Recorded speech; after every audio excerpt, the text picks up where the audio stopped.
Hello and welcome to the Program Your Life podcast. Come with me on a journey of self-exploration, overcoming obstacles, and learning to believe in yourself. I'm your host, Joe Parker. Join me and my beautiful wife, Kimberly, as we explore what it takes to achieve our dreams, overcome our fears and doubts, and have some fun along the way. It's sure to be a roller coaster ride, and we are happy to share it with you. Now stay tuned for an exciting episode of the Program Your Life podcast.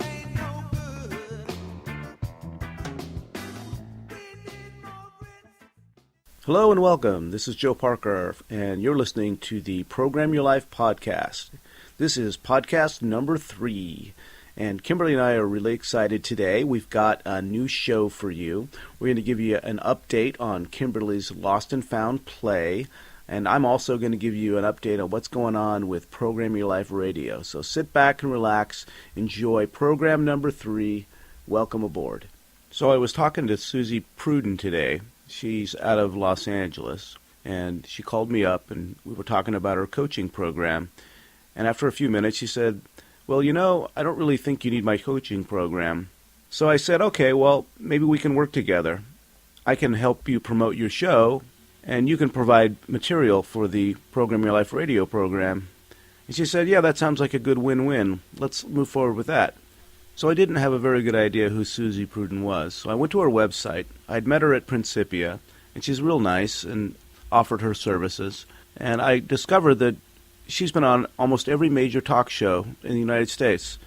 And she's written books, she's done television programs, she's got her own radio show, she's got like 1 million listeners down in the Los Angeles area, so she's very accomplished. I was reading on her website that Shelley Hunt is putting together this reality show about people taking themselves on and going after their dreams, basically.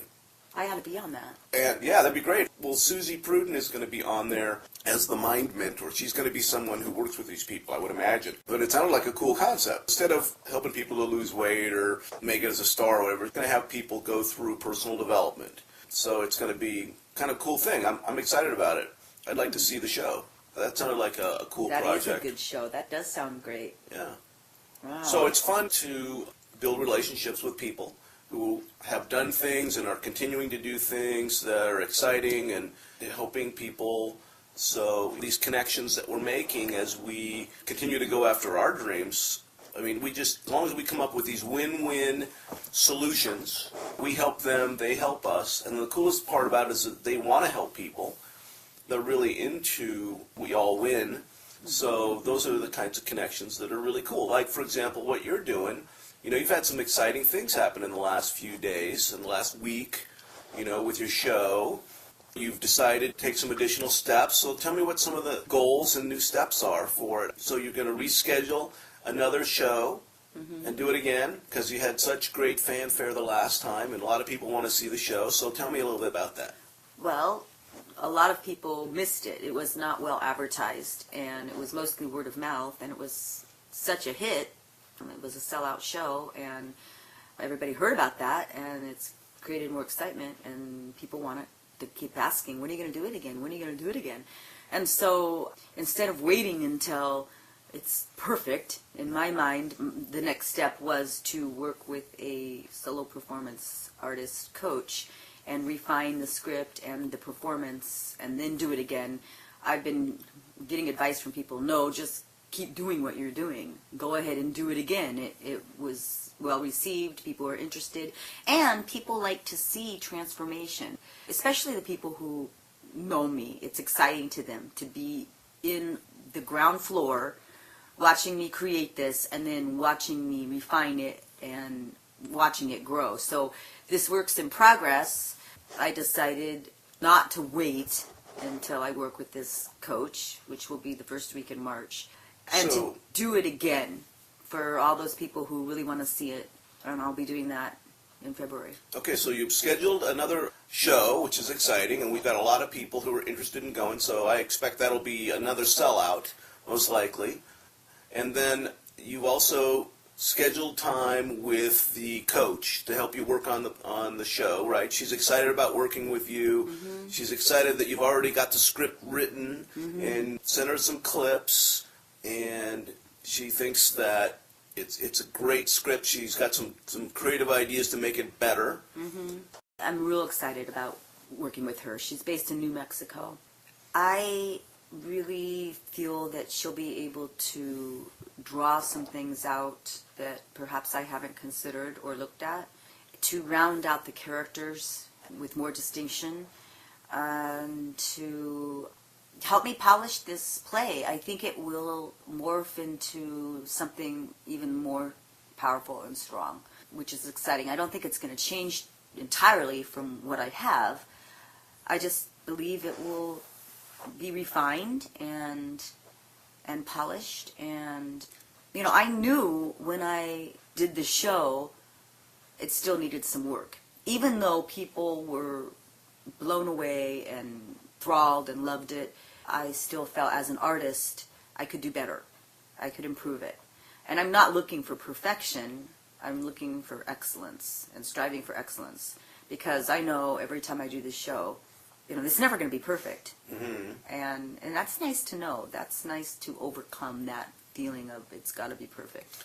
So one of the things that I heard was a suggestion, that you may or may not do, was to have more of the vignettes where you play the character roles, maybe a little bit less narration. I think it's still a good idea to keep some of the narration in, because it helps tell the story. It kind of glues everything together. However, the vignettes are some of the most interesting parts of the show. And playing the different characters, so that'll be exciting, I think. I wanted to ask you, as an audience member, you found that to be the case? The vignettes were more enthralling and interesting than the narrative? Absolutely. Well, so for me as well, as for the actor, the performer, when I am in the vignettes, I am really having fun and exploring the characters and playing with the characters. And when I shift to the narrative portion, it's not as interesting or as fun to me. And obviously, I carry that out to the audience, because that was your experience as well. So, and I think that's just the nature of play and acting, and also maybe just a personal preference for me. It's just much more interesting and fun and lively to work with characters as opposed to a narrative. And so, she suggested that we may eliminate a lot of the narrative, and who knows what we'll come up with. I'm really excited. It's going to be a very intensive 4-day one-on-one coaching with her, probably 6-7 hours a day, and I'm really looking forward to it. Cool. So then there was also some other things that came up. We met with a marketing consultant to help bring this to the world, a web presence. There were some ideas that were discussed. So tell me a little bit about your impressions with meeting with the marketing consultant. I felt overwhelmed. Okay. Because I am not very knowledgeable about technology and social media and that sort of thing. I understand I need to get more familiar with that and learn more about that. And yet, I'd really prefer someone else do that piece and focus on my writing. I'd like to write other things as well. I'd really like to begin writing a book. And that was my impression. I was overwhelmed. I think she has a lot of great ideas and it can be helpful. So some of the key ideas that I took away from that was that it was important to, first and foremost, have a web presence. Mm-hmm. And she talked about having at least 2 domain names out on the internet. One was a personal domain name for you as a performer. So create a page with your name. So KimberlyMParker.com. So we went out and we got that one. And we're putting that site up, and it's just really just an informational page, almost like a Wikipedia page for you. And then the other one, which is more of a, get the message across page, is one for the play. And that's kind of the starting point of getting the word out. So we talked about putting that site together and using some other websites as a template to show how people have done that. One of the pages that came up as a good example was the Vagina Monologues page, and mainly for like the catchy name, and it's unique. It's something that kind of grabs people. So the name of the play, Lost and Found, came up. Is that the name of the play that we're going to use going forward? And, I know that it really speaks to you as far as you really feel like your journey was, I was lost and then I found. However, the problem with lost and found, as was pointed out, is it's used in so many other areas. People lose their coats at the schools and stuff like that, and there's all kinds of connotations of lost and found that make it very difficult to trademark it or even go out and get a domain name for it. We look and all the domain names were all taken, obviously. Her advice was that we change the name of the play. Right. So that's one of the things that we've kind of been batting around. Yes, we've been thinking of names, and I agree. I do like the name Lost and Found because that is how I feel. I feel like with hearing loss, I was lost, and then with the gift of cochlear implant and the gift of hearing, I am now found, and my life is just expanding. And it's so much easier to be able to hear. And yet, it needs a better name. So we began thinking of different names we could call the play. And I was talking to my Aunt Pat just Thursday, a couple days ago, and telling her about my play and that she could go on Facebook and see some clips of my play. And I told her the name was Lost and Found. And my Aunt Pat is hard of hearing. And she heard Lost in Sound. And I laughed and I said, no, it's not Lost in Sound. And yet that's a really good name. Maybe that will be the name of the play. So I still have not made a final decision. However, it's growing on me. It is indicative of what the play is about, Lost in Sound. And I still can be lost in sound when it's very noisy and background music and talking, and that still will always probably be a challenge for me to hear and communicate in those kinds of environments. And they're really environments I don't particularly enjoy. And if I have to be in an environment like that, I will be. If I have a choice, I won't. I won't be in an environment like that. It's not pleasant. It's hard for people who actually don't have hearing loss as well to be in those noisy environments with lots of background noise. We miss a lot. We fake it like people with hearing loss do too. We'll pick up bits and pieces and stuff like that. Anyway, the Lost in Sound name, I kind of like it too, and it's cool on a couple of levels. One, it's cool because it still has the lost and found kind of cadence to it, lost in sound, lost and found. And it also has the word sound in it, which is indicative to hearing and auditory things. And then I really like the idea that it was somebody that heard the original name, had hearing loss, and gave you what they heard. So it's very much almost like, a personal story. This is what I've heard through my whole life. I've heard these things, and I make up my own ideas. So it's really kind of cool that someone with hearing loss heard it and came up with something even better, and it was discovered that way versus, coming up with a big brainstorming list and whittling it down and doing it the traditional business way. Just have somebody hear it funny and come up with something really cool off the top of their head. It is a fun story, and oftentimes that's how great ideas are born, sometimes through misunderstandings or accidents or mistakes, and I guess there are no accidents or coincidences, and, it may stick. We may just end up...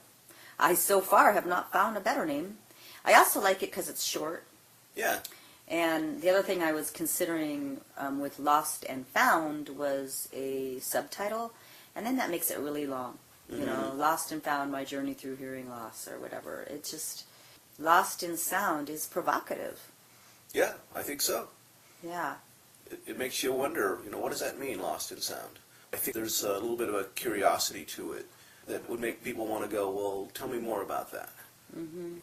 So cool. Well, we'll see what happens with that name. It's really neat that there's so many cool things going on with the Lost and Found play and things going forward with you. And then as far as Program Your Life is concerned, I'm really excited to be associated with Suzy Prudden, as I said earlier. I also got another professional musician to come on board, Mark Romero. He does guitar music, beautiful, soulful guitar music that really moves you, and he's done some scientific study to figure out why it is that people, when they listen to his music, get so connected with it and they feel so good about themselves.